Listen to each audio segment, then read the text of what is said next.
Senior reporter Santu পান বিজেপিতে যোগদান করলেন। দক্ষিণ চব্বিশ পরগনার মথুরাপুরে আয়োজিত বিজেপির এক জনসভায় রাজনৈতিক মহলে চর্চার নতুন খোরাক তৈরি হলো। সিনিয়র রিপোর্টার সন্তু পান আনুষ্ঠানিকভাবে ভারতীয় জনতা পার্টিতে যোগ দিলেন।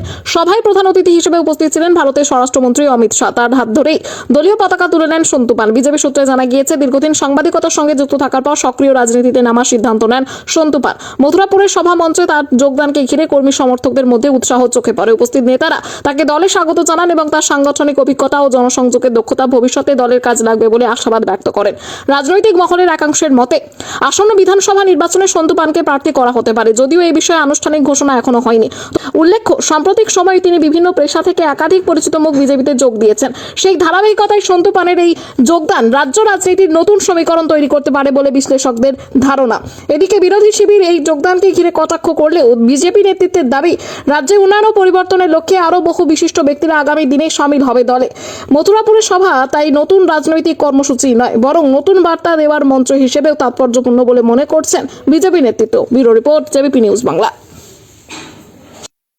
অনুরোধ করছি দর্শক, গতকাল মথুরাপুরে এসেছিলেন দেশের স্বরাষ্ট্রমন্ত্রী অমিত শাহ। দর্শক, যে খবরের দিকে আমরা নজর রেখেছিলাম গতকাল থেকে দেখছিলাম, কারণ ইনসাফ টিভি সত্য খবর না ভেরিফাই করে আমরা খবর তৈরি করি না। আদবি দেখি ঘটনা সত্য কিনা, ঘটনার কতটা সত্য রয়েছে বা কতটা মিথ্যা রয়েছে, ভেরিফিকেশন না করে আমরা কোনো প্রতিবেদন তৈরি করি না, কোনো খবর করি না। তো গতকাল স্বরাষ্ট্রমন্ত্রী অমিত শাহ তিনি এসেছিলেন ওই মথুরাপুরে এক সভা ছিল বিজেপির, আর সেই সভাতে যোগদান করলেন ভারতীয় জনতা পার্টিতে। কে যোগদান করলেন? চোখে চোখ রেখে প্রশ্ন করছি আমি সন্তু পান, চোখে চোখ রেখে প্রশ্ন করছি আমি সন্তু পান। সেই সন্তু পান বিজেপিতে জয়েন করলেন। ভাবছি আর আমি হাসছি, তাহলে কি রাজ্যের যে গণতন্ত্র, সাংবাদিকদের স্বাধীনতা, সেটাও হরণ হয়ে গিয়েছে? এই খবরটি গতকাল থেকে অনেকে অনেক ব্যাখ্যা দিয়েছে, আমরা যেটা দেবো আলাদা ব্যাখ্যা। আরামবাগ টিভিতে এক খবর হয়েছে, নিউজ হয়েছে, সন্তু পানের ভালো দিক নিয়ে তারা খবর করেছে। আমরা বেসিক্যালি খারাপ দিক নিয়ে খবর করব না। তো এতদিন সন্তু পানদের লড়াই ছিল শাসকের বিরুদ্ধে, শাসকের দুর্নীতিটা সামনে তুলে ধরার জন্য সন্তু পানদের লড়াই ছিল। কিন্তু আমি জানতাম না যে সন্তু পান বিজেপির টিকিটে লড়াই করবে বলে। এই লড়াইটা তিনি সাংবাদিকতার মাধ্যমে দিচ্ছিলেন। সংবাদ মাধ্যমের লজ্জা, সংবাদ মাধ্যম যে আমরা পরিবেশন করি, প্রতিবেদন তৈরি করি, আমাদের লজ্জা। কারণ এক সাংবাদিক কোনোদিন কোনো দলে জয়েন করতে পারে না। সন্তু পানকে যখন সন্দেশখালীতে অ্যারেস্ট করা হয়েছিল বিনা অন্যায়ে, সর্বপ্রথম ইনসাফ টিভি গর্জন তুলেছিল, কেন সন্তু পানকে অ্যারেস্ট করা হবে? সন্তু পান এক সাংবাদিক, সংবাদ মাধ্যম। তো এখন আমরা দেখছি সন্তু পান সত্যি কোনো একটা দলের দালালি করছিল। এতদিন মুখ্যমন্ত্রীকে সন্তু পান প্রশ্ন করেছিলেন, ডবল চাকরি কোথায় গেল, অভিষেক বন্দ্যোপাধ্যায়কে প্রশ্ন করেছিলেন চোখে চোখ রেখে। আর সেই সন্তু পান চোখ দুটো বিক্রি করে ফেললেন, মানে চোখ দুটো বিক্রি করে দিলেন শাসকের কাছে, মানে কেন্দ্রে যে শাসক রয়েছে তার কাছে বিক্রি করে ফেললেন। মানে এই আমাদের রাজ্যের সাংবাদিকতা। শুধুমাত্র তৃণমূলের বিরোধিতা করতে গিয়ে বিজেপিতে জয়েন করতে হবে? আমরাও স্বীকার করছি তিনি লড়াইটা দিতে গিয়ে তার বিরুদ্ধে অনেক কেস হয়েছে, অনেক অত্যাচার হয়েছে, সব ঠিক আছে, মেনে নিলাম। যে সত্য খবর করতে এতদিন পর্যন্ত আমরা জানতাম যে সন্তু পান হকের পক্ষে রয়েছে এবং সত্য খবর সন্তু পানরা তুলে ধরে।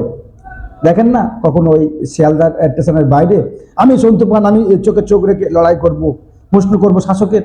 যে এই যে ভিতরে এই যে লুকিয়ে ছিল, এটা কিন্তু আমরা বুঝতে পারিনি, বাংলার মানুষকে বুঝতেই পারিনি। সন্তু পানকে নিয়ে আমরা প্রশ্ন তুলেছিলাম যে শাসকের গলার কাঁটা হয়ে গেছে সন্তু পান।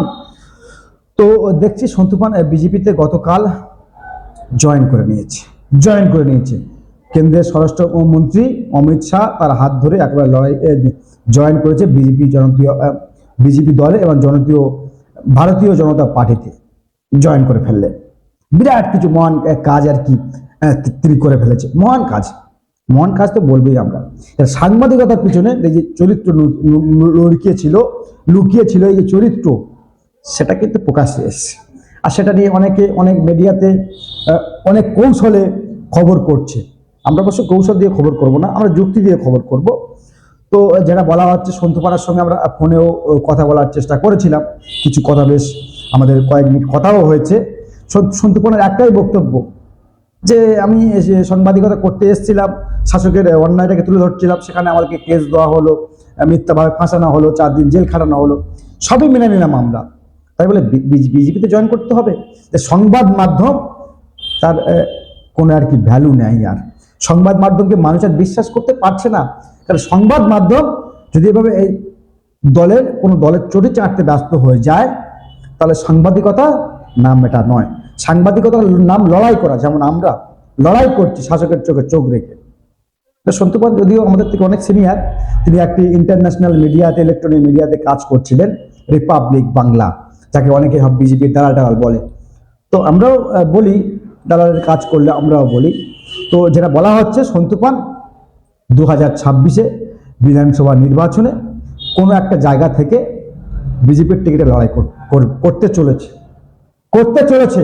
মানে সাংবাদিকতা ছেড়ে দিয়ে একেবারে বিজেপি ঝান্ডা নিয়ে একেবারে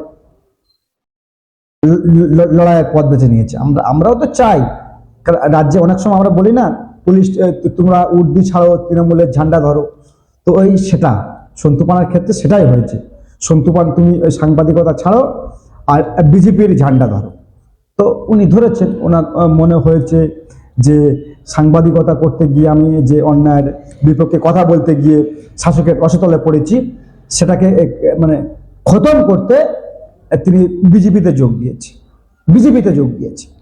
তাহলে দর্শক ভাবুন, সংবাদ মাধ্যমের উপর মানুষ কেন বিশ্বাস করবে? সংবাদ মাধ্যমের উপর মানুষ কেন বিশ্বাস করবে? আমরা যে সাংবাদিকতা করছি, সংবাদ মাধ্যম তৈরি করছি, আমাদের উপর মানুষের একটা আস্থা রয়েছে, বিশ্বাসের জায়গা রয়েছে, আর সেই বিশ্বাসটাকে নষ্ট করলেন সন্তুপানেরা। মানে একেবারে বিজেপির ঝান্ডা একেবারে ধরে নিয়ে একেবারে স্বরাষ্ট্রমন্ত্রী অমিত শাহর হাত ধরে একেবারে বিজেপিতে জয়েন। আমরা বলছি সন্তুপানদের এটাই করা উচিত ছিল, সন্তুপানদের এটাই করা দরকার ছিল। কারণ সন্তুপানরা বিজেপির সুরে গান গাইছিল, আমরা হয়তো অনেকে জানি না যে লড়াইটা যেভাবে দিচ্ছিলেন, আমরা অনেকে জানি না যে বিজেপির সুরে উনি গান গাইছে। অনেক সময় আমরা বলেছিলাম যে আর বাংলা অ্যাকচুয়ালি বিজেপির দালালি করে। তো সেটা তো প্রকাশ্যে প্রকাশ্যে এসে গিয়েছে। তো এবার কি বলবেন সন্তুপান বা বিজেপি যারা বলতেন? আবার বলছে অমিত শাহর সঙ্গে তার কথা হয়েছে ফোনে, তো তানার ওই নির্দেশে, তানার ওই হুকুমে, তানার ওই কথাবার্তায় তিনি বিজেপিতে জয়েন করেছে। আশ্চর্য ব্যাপার। সাংবাদিকতা জায়গায় একটা অন্যায় প্রতিবাদ করার জন্য সংবাদ মাধ্যমটা তৈরি হয়েছে, যাতে করে নিজের গণতন্ত্র স্বাধীনতা বলতে পারবে। শাসকের ঠিকটাকে যেমন বলার চেষ্টা করে, শাসকের ভুলটাকেও বলার চেষ্টা করতে হবে, বলতে হবে, চেষ্টা না করতেও হবে। সেটা তার নাম সাংবাদিকতা। এই সিট জানা বিকিয়ে এটার নাম সাংবাদিকতা না। আমরা তো শাসকের বিপক্ষে অনেক খবর করতে গিয়ে সরকারের রসতলে আমরাও পড়েছি।